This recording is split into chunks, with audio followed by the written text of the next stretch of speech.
Bakit kaya nila to tinatawag na secret love killer?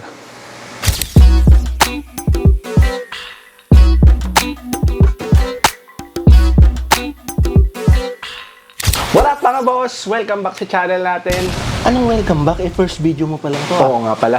Yo, welcome dito sa first review video natin dito sa channel natin. Tara, pag-usapan natin itong pinadala sa atin ni Muso na Fabric Aulus Fabric Aulus 199A gaming chair. And for today's video nga makikita natin yung unboxing, assembly, specs, features, and yung pros and cons nga nung gaming chair na to. O siya, wag na natin patagalin pa. Medyo mabigat nga yung box nito at sobrang laki, kaya tara, unbox na agad natin, saka assemble na natin. Let's go!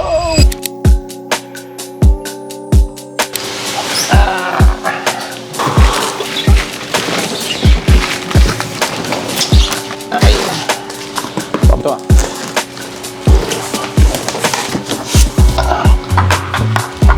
Yun, it's okay.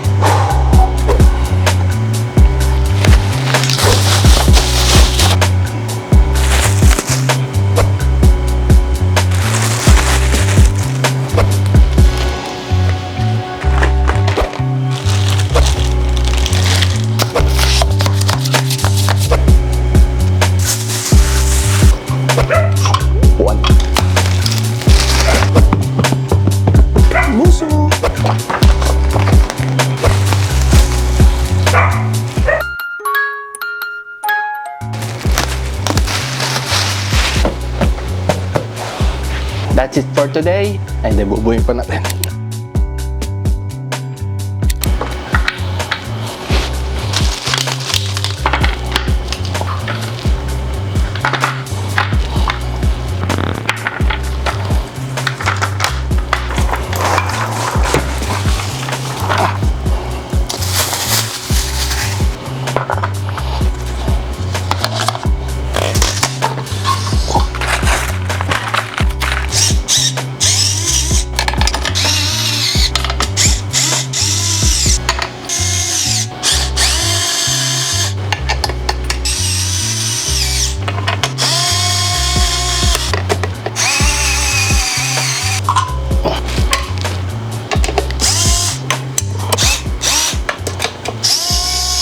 Sobrang ganda na ito. Shoutout kay Sourfly. Sobrang helpful lang ganito sa electric screw.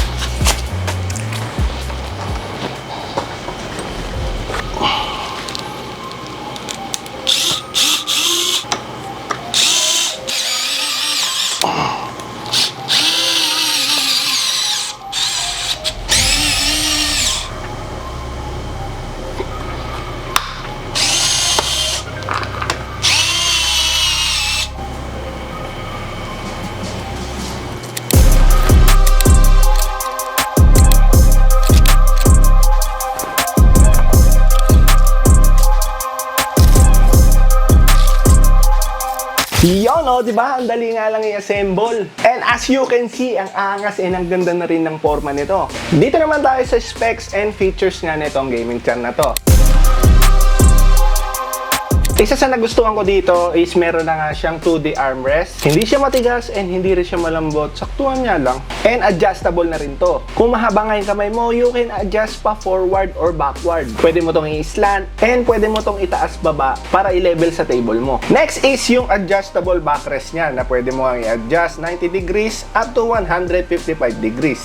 Class 4 gas cylinder na nga rin para yung ginamit nila dito. Ito nga yung highest grade na gas lift pagdating sa mga gaming chair. Heavy duty na rin yung chair base and yung gulong niya. Adjustable na rin yung height niya and fit to para sa height range na 5 feet to 6 feet. And sa weight capacity naman niya is kayang-kaya niya nga up to 150 kilograms. So whether you're tall or average ka lang, saktong-sakto nga to para sa'yo. Solid, diba? Kahit na I'm very large guy, kayang-kaya niya pa nga rin ako. Very comfortable na nga.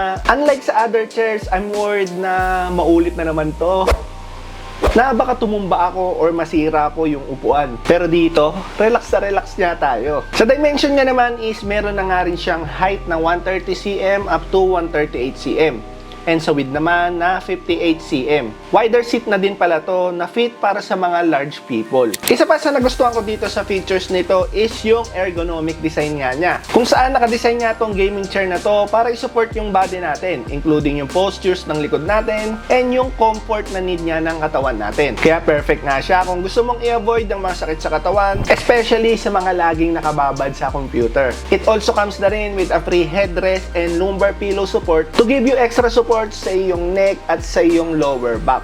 Another great thing about Yolus 199A about sa texture is a breathable fabric na nga rin ang ginamit dyan. Hindi ka mahihirapang maglaro ng matagal kasi it promotes good skin comfort. Di nga siya nakakairita sa balat. Hindi rin naman mainit unlike sa mga leather gaming chair na ang init kapag pinagpapawisan ka and minsan syempre nakakairita to sa balat. Kaya ayoko rin ng mga leather gaming chair kasi katagalan nagbabakbak nga gaya na itong lumang upuan ko.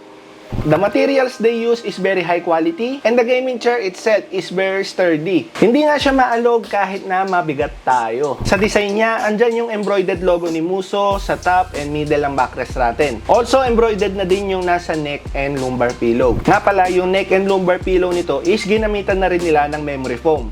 So, komportable ka nga rito. Sa color naman niya is meron ka nga mga pagpipilian na option dyan. Andyan yung dark gray which is itong pinili ko. Natingin ko babagay sa setup ko. Meron rin black, light blue, light gray, dark blue, and beige. Okay, dito naman tayo sa pros and cons. Pag-usapan na rin natin kung bakit mo bibilin tong Muso gaming chair na to. And first reason is yung fabric and cushion niya na ginamit dito is sobrang lambot. The pillow sizes is perfect. Also yung stitches niya, mukhang long lasting naman talaga. Isa pa sa mga reason is itong budget price nga niya. O gusto mo na malaman yung price? Naglalaro nga pala yung price nito 6,000 up to 6,500. Pero meron akong bubulong sa'yo. Pwede mo nga gamitin yung voucher code ko which is lalagay ko yung link sa description below para makatipid ka. Kaya pala nila tinawag to na Secret Club Killer. Halos similar lang din sila ng features and design. Pero kung afford mo nga si Secret Club, syempre go for it na. Isa pa sa nagustuhan ko dito is yung fast delivery Isa pa sa nagustuhan ko dito is yung fast delivery nga nila. As in, sobrang bilis. Halimbawa, ngayon mo na to orderin.